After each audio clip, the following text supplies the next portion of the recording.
This throw from Sean Murphy in the All-Star game has stuck with me for a few days, and I thought it could be an interesting time to take a look at some of the things that he does, what makes him successful and one of the most feared catchers to run against in all of the game, and comparing it to some other catchers around the league, and just really going through the qualities that they have, the technique that they use that might help you be a better catcher.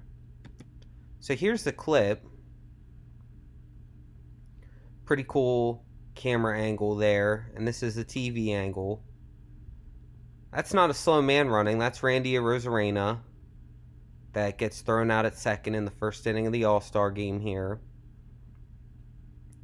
The first thing that really just blew me away, that stuck with me the longest, is this transfer. If you are a younger catcher, I guarantee you that cleaning up your transfer will probably help your pop time more than anything else. Aside from maybe, doing your long toss, strengthening your arm, but so many times I see this transfer gets really loopy, loops down and around. It's either loopy or our hands don't break at the right time. Usually I'll see, so right now we're marrying our hands together right about here, and I'll see those extra few frames where that mitt and those hands will just come up together even longer. The ball will stay in the mitt even longer, or the other way, we're breaking our hands apart, we're moving our hands down, but the ball's still in the mitt. Here,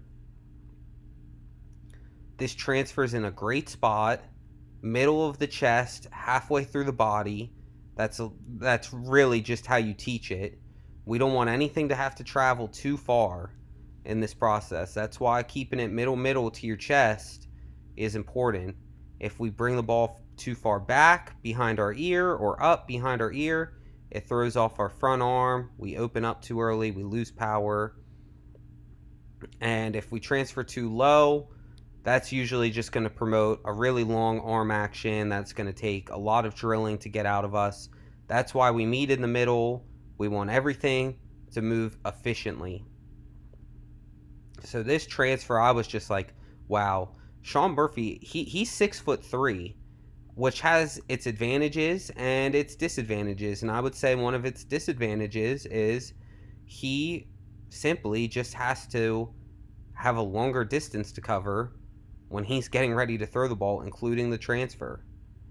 From the time that he catches the ball and begins his transfer to getting into that throwing motion, that's just going to take a little longer than if he was 5'10". He's one of the bigger catchers in the league. What he does have is he's built like a brick house. He's strong, and he knows how to rotate that body, and he has a strong arm. But what would a strong arm be if our transfer isn't very good? These are the things that make up such a difference that you have to understand as a catcher. All of these really tiny details, we're talking about a process that happens from the time a catcher catches a ball to the time your fielder receives a ball at second base. We're talking about a bunch of things that have to happen in less than 2 seconds for professional baseball players. So what are some of the things that we can do that are constant to help us with this process?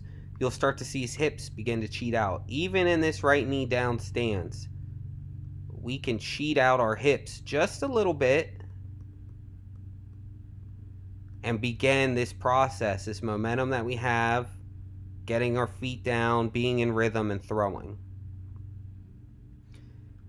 The right knee down, or just even the left knee down, all of that I think is very interesting, and I have catchers at the high school level who can do it, who can receive in a knee down and even throw not too bad from a knee down. And then I have other guys who I don't think are there yet, who are not comfortable doing that, because you need to have pretty good ankle and hip mobility to get to this point so that you can still, while under control, explode up from your position, be in an athletic stance, and throw a bullet. It's not easy to do. It takes a lot of reps. Our hips start to cheat. One of the biggest things. All right, at foot strike, front foot strike, where are we?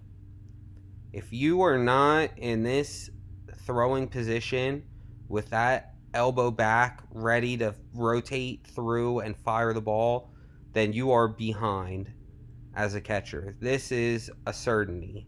You'll see it. It's one of the most consistent things. Some guys, the timing, they can get their foot down earlier and still rotate through. A lot of times, though, foot strike is your trigger to begin throwing. So we'll see that. You know, his front side mechanics are actually pretty interesting. I love what he does with his front leg. It's something I'm going to talk about a little later on the video. But let's talk about this front arm, because this is not how you would teach it generally. We talk a lot about having a strong front arm that's perpendicular to its target. Here we're kind of getting there. Elbow, I like to try and teach at elbow about level with your shoulder, which I think he's getting there on that one. But why do we teach that front arm perpendicular? A lot of players who do not have a strong front arm then have a tendency to have this whole front side of their upper body just be an appendage for their throwing technique and motion. It's usually then, if we're not bringing it up, just hanging down by the side, and it's really serving no purpose for us. Also, we want that front arm strong so we can get to this position. It promotes pinching our shoulders together. So one constant that you'll see from all catchers, at least good catchers, we pinch our shoulder blades together. We have our chest slightly closed with our upper body. That's usually happening around foot strike, right before foot strike. We'll really start to pinch those shoulders, and then we rotate through. We're building our strength up here. We're building strength, and then we're rotating through, and he doesn't do a bad job here when he's rotating. He's still tucking that mitt through. Our front side mechanics really come into play after we release the ball, really. This front leg serves, and to an extent our arm as well, serves as an e-brake for our body. We got to think about our throwing motion not just all in the arm, because it's not. Because his chest is closed, because his shoulders are pinched, we are creating a lot of torque, I guess you could say, that's leading to rotation. Your arm is just a bystander. Your throwing arm is just a bystander in this process for a long part. We are building all of our strength and energy through this rotation. Now the arm is just coming through, and now we add that extra oomph on it. This is where our arm strength comes into play. Right there, right around here, this part. Just a little bit. The rest of it needs to be built up through this rotation that we begin to see here. and then we fire through. I have another clip of his, just because I was so impressed with him. Again, I know I'm not breaking any news here, but we'll see a lot. Right knee down. We're starting to cheat a little bit getting up. Really good transfer. Middle of the chest. Again, we don't see a very strong front arm from him, but we're still pinching the shoulder blades. We still have our chest closed. And then look at this leg. Look at how straight it gets. Now look at this arm. Look at how this arm is tucking into our body, especially here.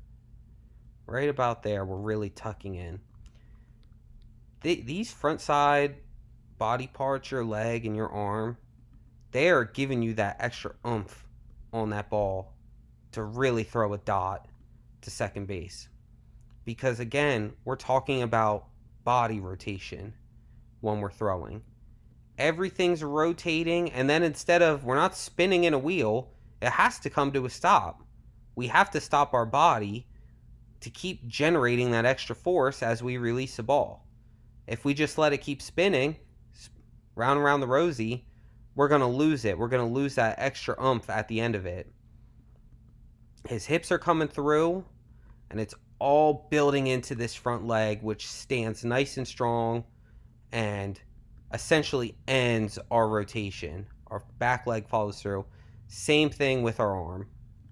We're tucking that mitt, and we're keeping a strong glove side arm here, because again, that's really ending our upper body rotation. That right there is the difference between a ball to second base that begins dying 3/4 of the way to the player, to your fielder, versus has a very consistent speed the whole way to the bag. One more thing before I move on. You'll see this position a lot. Let's go back to this front leg. If I were to just stick a flagpole at the base of his foot, and we went straight up, he's hinging on these hips. Again, this goes back to the rotation. If you're standing straight up and down, you're not getting the most out of your body. If you're more in this position, when we're really tilting more on our hips, because everything is rotating through, because all of our rotation is trying to take us this way. Again, that's why this front leg is so important.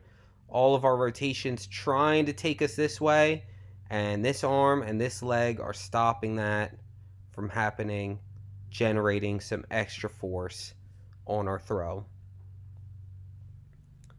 So let's just take a look at a few other guys. Again, you'll see we're not going knee down in this spot. I'm pretty sure this is Salvador Perez. But they have another backup whose name I'm forgetting that has outstanding pop time. So what are we going to do here? This is a tough one. But even still here, we're beginning to get those hips out.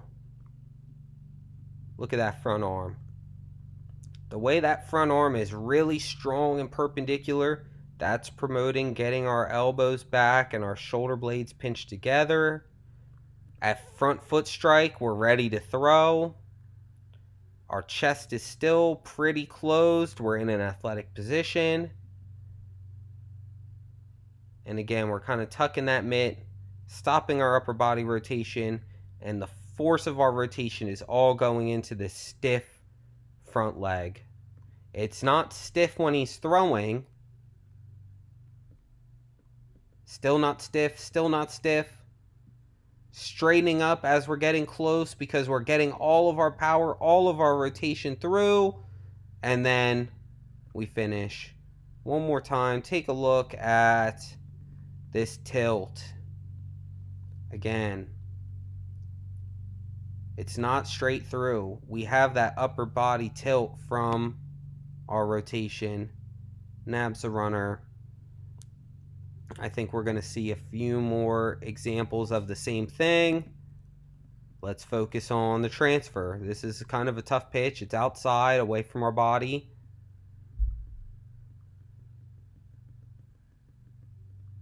Yeah, I mean, really good. Really good. Again, we're not wasting anything extra. He meets his hands together. Maybe you could argue that right there brings it up a little bit, but we're not going to be perfect.